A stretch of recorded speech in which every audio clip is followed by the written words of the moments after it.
Welcome back to Subject to Cross. I'm your host, Caroline Donato.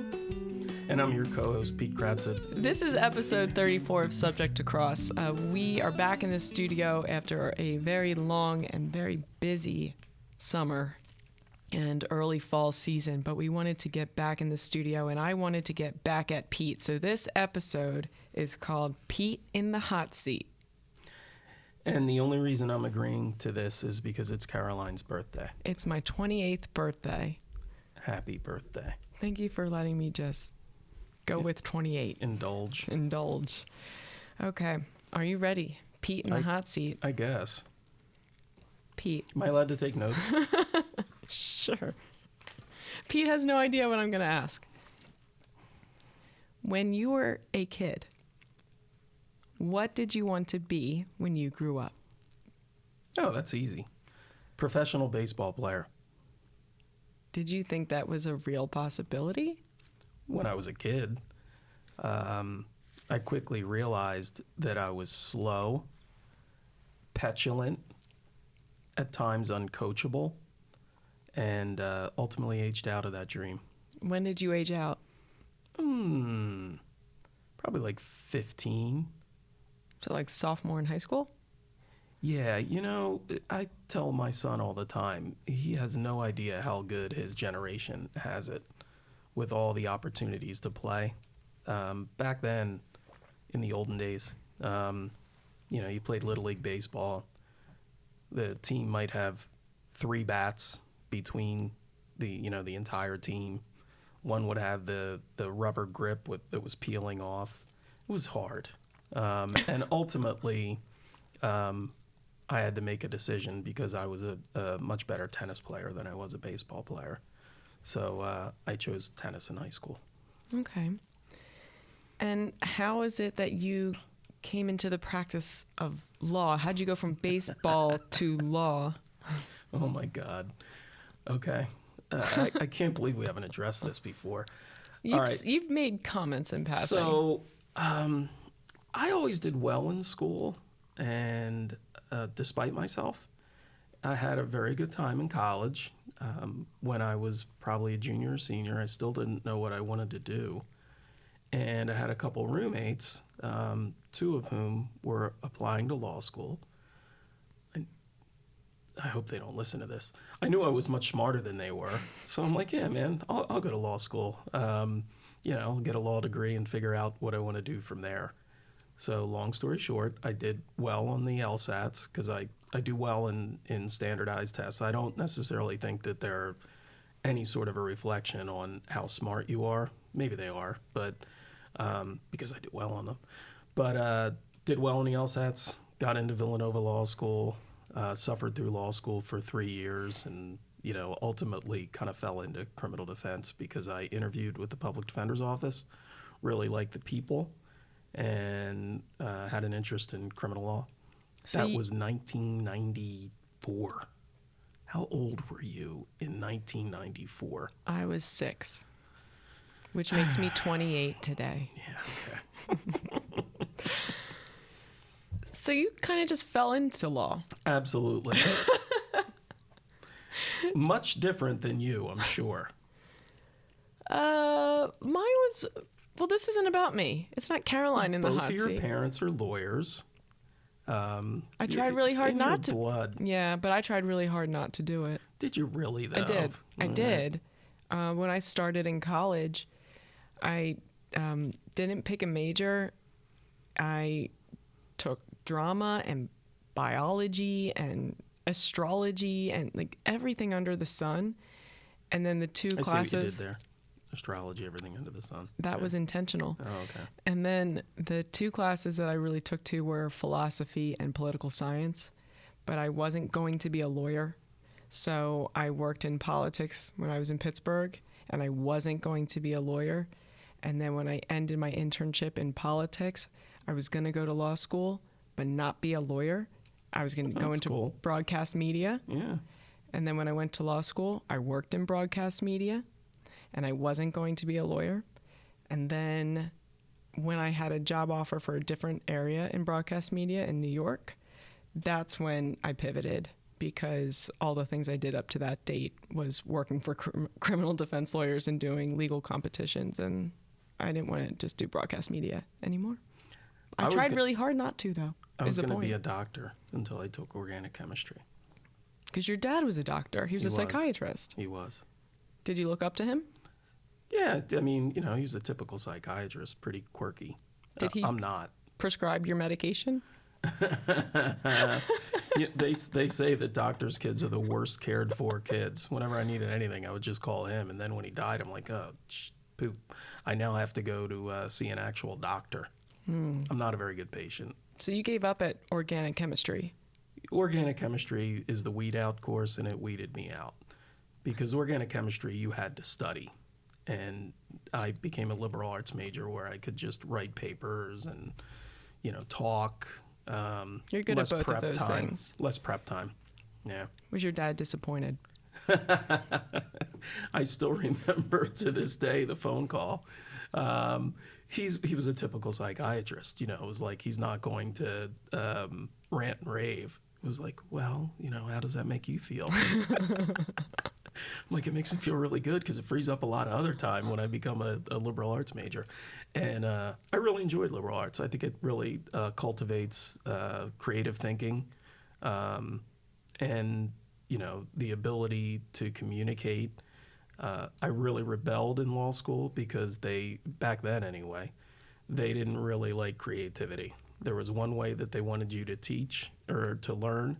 There was one way they wanted you to regurgitate facts, and I rebelled against that. You know what? That's interesting, since you were so good at standardized testing that you would otherwise rebel due to lack of creativity.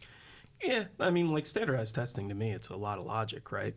And the way I would approach standardized testing, for instance, when I took the bar exam, I think it was at like the Penn Convention Center. And I was in the room and I looked around. I'm really competitive.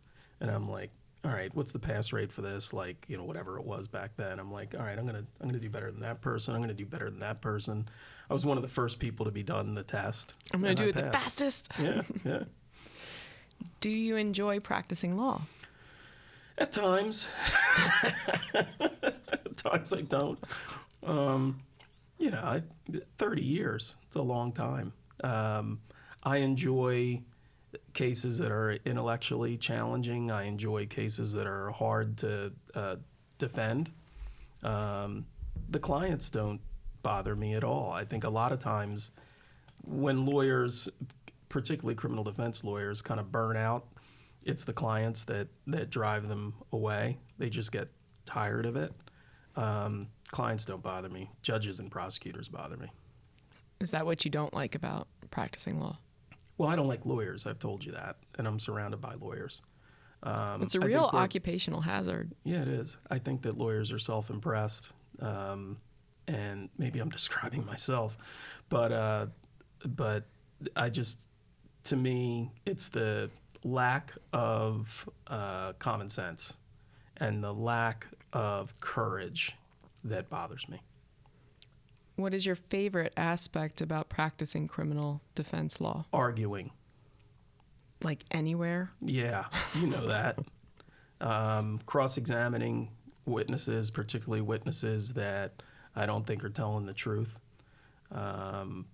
Advocating to a jury or a judge. That's what I enjoy. I like being in the courtroom. I hate being in the office. You know that.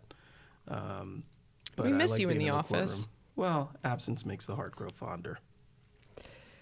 Was there ever a pivotal point? This is easy, by the way. I know. It wasn't meant to be, Oh. It was meant to, provoke some bonding. We've been so busy. We're like two ships passing all the time. So this is nice for me. This is how I'm like efficiently getting some mentorship, some good quality time, and we're podcasting. Okay. Pete in the hot seat. Win. Exactly. Was there ever a pivotal point in your career? That's a thought-provoking question. I would say that the most pivotal point in my career, there were probably two. One was when when I first got out of law school and my first job was with the public defender's office. I didn't anticipate leaving so soon. I was only there for 2.5 years. But there were two prosecutors in the courtroom with me who recommended me to a private practitioner, Rob Donatoni. And Rob and I ended up, he was looking to hire somebody. So I was like, yeah, sure. I'll go into private practice. So I started working with him in 1997. And that was after 2.5 years in the PD's office. And I worked with him for almost 10 years. And it was a lot of fun at times. At times it wasn't. But Rob, the thing that I learned most from Rob was creativity.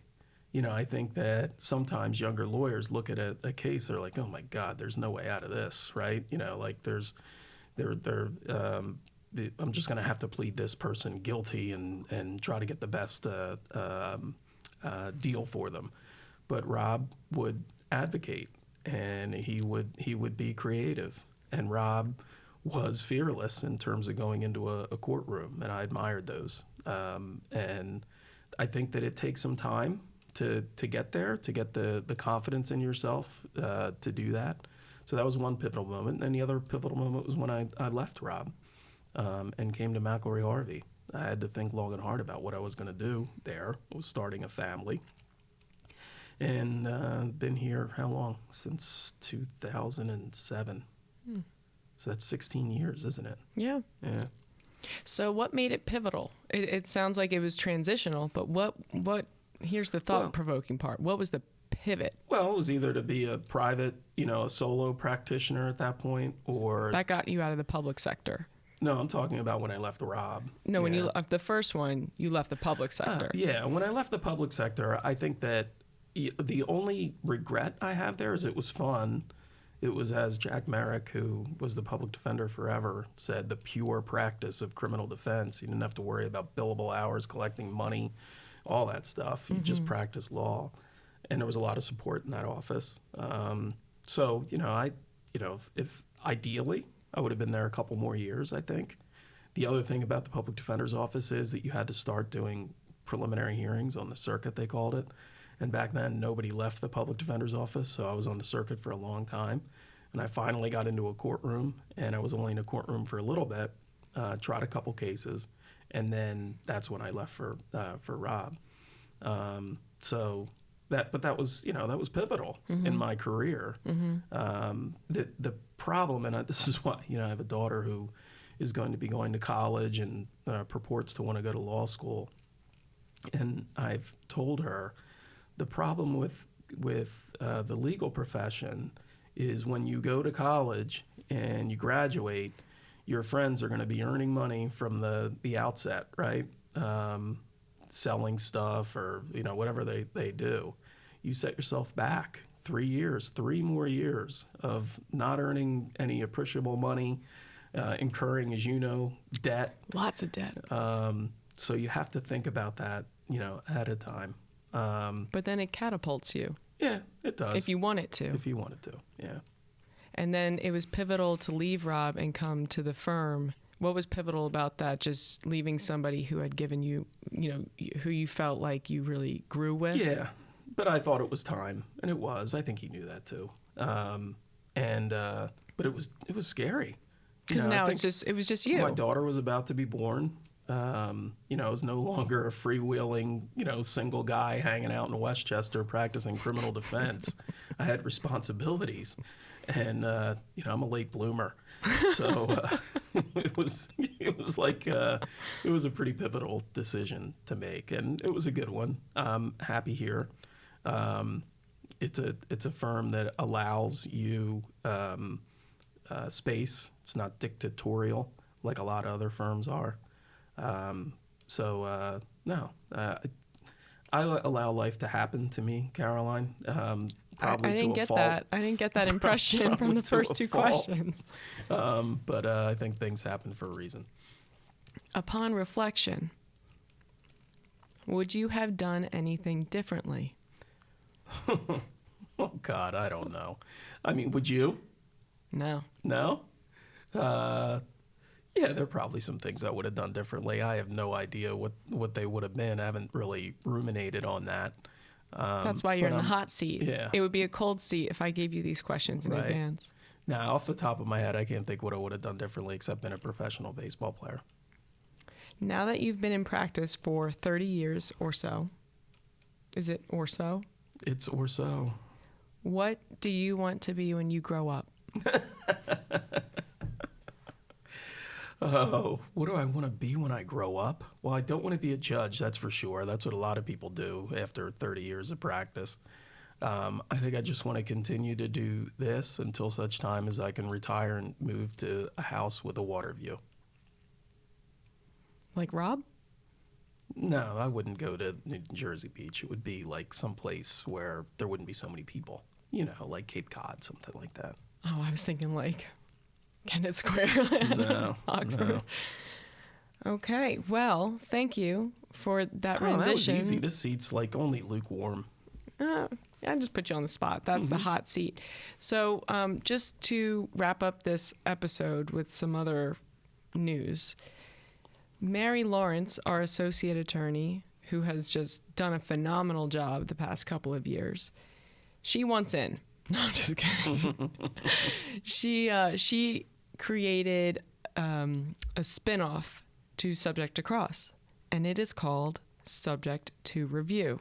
It is a monthly update, and it's actually really, really impressive. The firm puts it out once a month, and she talks about updates in law, things that are pretty prevalent going on, things that are going on nationally. She'll tell you upon listening to our podcast what she likes or what to look out for.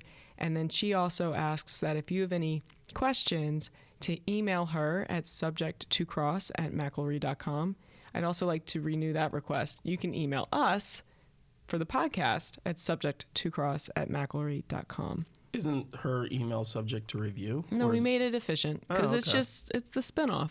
All right. It's part of the same family. Oh, that's So sweet. she had her August edition out. You can find that on the McElroy Harvey website. She had the September edition out. You can also find that on the website. They're very impressive. She's an impressive person and lawyer. Agreed. All right, so I think that's it for episode 34. Pete is no longer in the hot seat. That seat was not hot. We'll try again another time. I'll make it hot. Oh, all right. Signing off. Bring it.